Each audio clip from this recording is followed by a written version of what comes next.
Hello guys, so today we'll be studying about Vice President.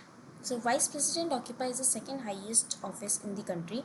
So you should know one thing, that you should always have a reading habit. You should always read from the book. That is why I am reading from the book M. Lakshmikant, that is for Indian polity. I would also suggest you to kindly open your book and read along with me. I'll be going line by line and explaining you everything. So the Vice President occupies the second highest office in the country. He is accorded a rank next to the President in the official warrant of his presidents. That is, the top position is of the President, that is, he is the first citizen of the country, and the second position is then occupied by Vice President. This office is modeled on the lines of American Vice President. As you know, America is on the lines of presidential government, presidential system of the governance, whereas India is parliamentary system of governance. Let us see how is Vice President elected. So the election of the Vice President is in the following way. Just like President is elected, he is not directly elected by the people but by the method of indirect election. He is elected by the member of electoral college, again consisting of members of both the houses of the parliament. Thus this electoral college is different from that of the president. In president you have elected members of the parliament, elected members of the state legislature, as well as elected members of the UTs, that is the one which have legislative assemblies. But in case of vice president, it consists of both elected and nominated member of the parliament.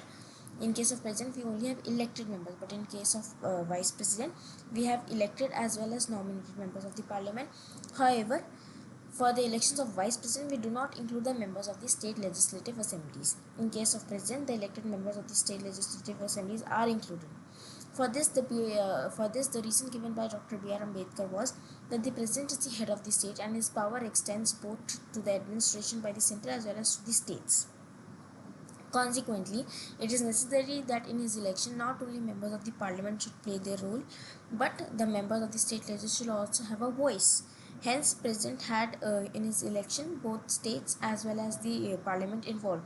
But when we come to Vice President, his normal functions are just to preside over the Council of States, that is Rajya Sabha. So it is a rare occasion that too for a temporary period that he may have to be called upon to assume the duties of the President. That is when either he gets ill or he is impeached or uncertain death. That is the only time when a vice president actually assumes his position. So that being so, it is not necessary that the member of the state legislature should be invited to take part in the election of the vice president. But the manner of the election is same in both the cases, that the vice president's election is like that of a president's election and is held in accordance with the system of proportional representation. In both president as well as vice president, you have proportional representation by the means of single transferable vote, and voting is a secret ballot. All doubts and disputes in connection with the election of the vice president are inquired into and decided by the Supreme Court, whose decision is the final. In case if there is any doubt or if there is an incomplete electoral college or something, all these things goes to the Supreme Court and no other body can handle such disputes. The election of a person as vice president cannot be challenged on the ground that the electoral college was incomplete, as I already said, that is the existence of any vacancy among the members of the electoral college. If the election of a person as vice president is declared void by the Supreme Court, that is for some reason the election of the vice president is void, then the acts done by him before the date of such declaration shall not be invalidated and remain in force. Supposedly on, let's say, on some X date, 30th of August, the Supreme Court gave a verdict that the election of the vice president is invalid. But then all the decisions taken by the current serving vice president before the 30th of August shall be validated and shall be valid, not validated, it would be valid. What are the oaths and qualifications and the conditions needed to be eligible for being a vice president? Again, you should be a citizen of India by naturalized method or by birth. Then you should also have been completed 35 years of age. These two conditions are similar to that of the president. He should be a qualified member of the Rajya Sabha here. In case of prime minister, in case of president, he should be a qualified member of Lok Sabha. While in case of vice president, he should be a qualified member of Rajya Sabha. Also, he should not hold any office of profit under the union government or state government or any local authority or any other public authority. But he is also an asterisk mark to this. Why? Because sometimes the parliament decides that this is a particular position that the vice president can hold. Let's say, for example, currently our current VP holds the position of a chancellor in Punjab University, Chandigarh. So that is not something that we will call that office of profit, because that is something decided by the parliament. So something that has been decided by the parliament will not be considered as the office of profit. Let us see who all were elected as the vice president. If you can see, S. Radhakrishnan unopposed for 2 consecutive years. This was a similar case in president also. Dr. Rajendra Prasad was elected for 2 consecutive terms in the first 2 consecutive terms. Similarly, is the case with S. Radhakrishnan. He was elected as the VP for 2 consecutive terms. And then we have M. Hidayatullah again being unopposed. Same was the case there with us Reddy ji, Sanjeeva Reddy, who was also elected as unopposed president. But in case of VP, we have many more unopposed like D. Shankar and many others. Venkaiah Naidu is the current serving VP. But a sitting president or vice president of the union or the governor of any state or a minister of the union or any state is not deemed to hold office of profit, hence qualified for being a candidate of VP. So any person sitting as a president or vice president of the union, the governor of state or minister is not deemed to hold a office of profit, hence qualified for being a member of vice president, being a candidate of vice president. Further, the nomination of candidate for election of the office of vice president subscribed to be at 20 electors. In case of president, it was 50 and 50 seconders. Here it is 20 electors and 20 seconders. Every candidate has to make a deposit of 15,000 in the RBI. Here you have to submit in the RBI. There also you have to submit 25,000 in RBI.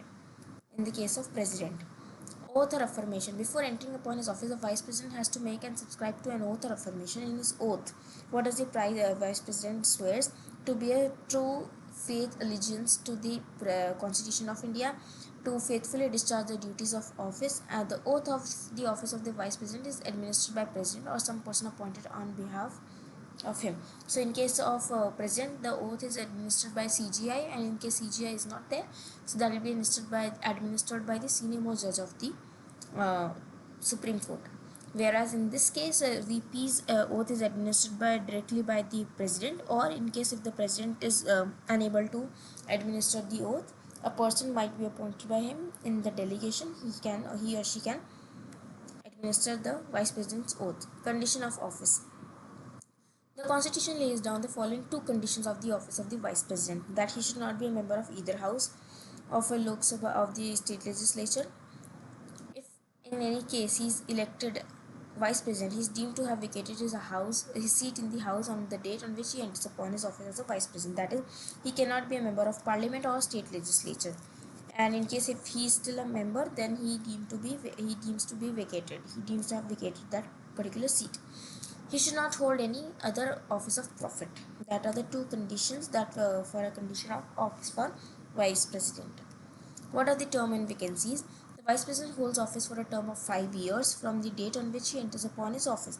So a term of 5 years has to be counted from the time he enters upon his office. He can resign from his office at any time by addressing the resignation to the President. So President hands over his resignation to the VP, and VP hands over his resignation to the president. He can be removed from the office before even the completion. A formal impeachment is not required for his removal. Just in case of the president, you had a special case of impeachment. That is, impeachment can be moved in either of the houses, Lok Sabha or Rajya Sabha, and it requires a 50-member yes, that is initiative, to be called for an initiative, and after it is passed by 50 members, then it is set into a motion. That is, then only the motion is taken into consideration, and after it is passed by special majority of both the houses of the parliament, then only the president stands to be impeached. He also, but in case of VP, we do not have such situations of impeachment. A formal impeachment or removal is not required. He can be removed by a resolution passed by majority of all the members of all the then members. The then members meaning the effective majority of the Rajya Sabha agreed by the Lok Sabha. That is, a special majority is required in case of Rajya Sabha, and a simple majority would be required in Lok Sabha. It must be noted here that the effective majority in India is only a type of special majority and not a separate one. It is a type of special majority, but you cannot say it is a separate special majority. Further, this resolution can be introduced only in Rajya Sabha and not in Lok Sabha. This is the major difference between Rajya Sabha and Lok Sabha's power. One major difference is that for the impeachment of the chairman of the Rajya Sabha, that is the VP, that is the vice president, that is the chairman, the impeachment can only be initiated in the Rajya Sabha and not in Lok Sabha. but no such resolution can be moved unless a 14 days advance notice is to be given. So 14 days advance notice is to be given to the VP. Only then can you move a resolution against him for his impeachment or his removal. Notably, no ground has been mentioned in the constitution for his removal. The vice president can hold office beyond his term of 5 years until the successor assumes the charge. So he can hold the office, but it is not compulsory. He can even vacate. So there is no situation that we need to observe in interregnum. Just we observe in the president. So for in case of president, there has to be a member always presiding over his seat. But in case of vice president, this is not the case. He is also eligible for re-election to the office. He may be elected for any number of terms. How can there be vacancy in his house, in this office? A vacancy in vice president's case can occur in the following ways, that is expiry of his tenure of 5 years, by resignation, removal, death. Otherwise, for example, when he becomes disqualified to be holding office or when his election is declared void. When the vacancy is going to be caused by expiration of the term of the sitting vice president, an election to fill the vacancy must be held before the expiration of the term, that is before the tenure expires. The VP needs to be elected. If the office falls vacant by resignation, removal, death, or otherwise, then the election to fill the vacancy should be held as soon as possible after the occurrence of the vacancy. That is, if the office falls vacant by resignation, removal, death, or otherwise, then the election to fill the vacancy should be held as soon as possible after the occurrence of the vacancy. The newly elected vice president remains in office as a full term. It is a full term office, not that the remaining is given to him, and it should be from the date he assumes the charges. So here you need to observe one thing, that there is no particular time period given wherein the elections have to be held. It is given as soon as possible. Power and function. Let us see what are the powers and functions. Few of the powers and functions of the vice president are twofold. He acts as the ex-officio chairman of the Rajya Sabha. In this capacity, his powers functions are similar to those of the Speaker of the Lok Sabha. Obviously, in this respect, he resembles American Vice President, who acts as the chairman of the Senate, that is the upper house of the American legislature. Just like Rajya Sabha is the upper house, Senate is the upper house of the American system or American legislature. He resembles in this case, that person also holds the ex-officio chairman of the Rajya Sabha, and here also the VP holds the ex-officio, acts as the ex-officio chairman. The second one is he acts as a president when the vacancy occurs in the office of president due to his resignation, impeachment, death, or otherwise. He can act as president only for a maximum 6 months. Not beyond 6 months can he act as a president. By then you need to have a new president. Further, when the sitting president is unable to discharge his functions due to absence, illness, or any other cause, VP, vice president, discharges his functions until the president assumes his office. While the acting president or discharging the function of the president, the VP does not perform the duties of the office of the chairman of the Rajya Sabha. That is, while he is acting as president, he need not perform his duties at the Rajya Sabha. During this period, the deputy chairman of the Rajya Sabha will discharge these duties. In the case of constitution has not fixed an emolument for VP in this capacity. That is, you will not say that the salary is going to the VP. Actually, the salary is drawn in the capacity of the ex-officio chairman of the Rajya Sabha. So you need to know here 2 points. First of all, there is no particular emoluments allowances for the post of VP. You always have money, salary or anything for the post of Rajya Sabha's chairman, that is ex-officio chairman of the Rajya Sabha. In 2018, the parliament increased the salary of the chairman. Always remember chairman, not VP. We will always say in his official capacity as a chairman and not VP. In 2018, the parliament increased the salary of the chairman of the Rajya Sabha from 1.25 to 4 lakhs per month. Earlier in 2008, the pension of the retired VP was increased from 20,000 per month to 50% of his salary per month. That is how much? 2 lakhs. In addition, he is entitled to daily allowances, free for residence, medical travel, and other facilities. From the above, it is clear, as we see, that during the time when a vice president acts as the president or discharges the function of the president, he is not entitled to salary allowance payable to the chairman of Rajya Sabha, but as the salary allowance of the president. So whenever he is in the judicial capacity or in the capacity of a president, then he is paid accordingly as the president is paid. Indian and American vice president are compared. So though the office of the Indian vice president is modeled on the lines of American vice president, there is a difference. That is, the American vice president succeeds to the presidency when it falls vacant and remains president for an unexpired term of his predecessor. Whereas the Indian Vice President, on the other hand, does not assume the office of the President when it falls vacant for the unexpired term. He merely serves as an acting President until the new President is assumed, that is for 6 months at the max can he assume this charge, and later on a new President has to be elected. In America, there is an unlimited time period. There is no time period in which the Vice President can act in the capacity of the President. From the above, it is clear that the Constitution does not or has not assigned any significant function of the vice president in that capacity. Hence, some scholars call him a superfluous highness. That is, this office was created with the view of to maintain the political continuity in the Indian state. That is what some critics says. This is all about the vice president. Thank you.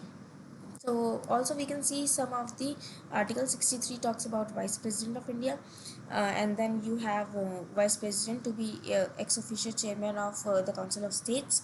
That is, he will also act in the capacity of ex officio chairman of the council of states, that is the upper house. Vice president also acts as the president or to discharge his functions during casual vacancies in the house or during the absence of president. Election of vice president, term of office of vice president, time of holding of elections to fill the vacancy in the office of vice president, and the term of office to be elected to fill the casual vacancy. And then oath or affirmation by the vice president, discharge of president function and other contingencies and matters relating to or connected with the election of the vice president, 71 article. Thank you.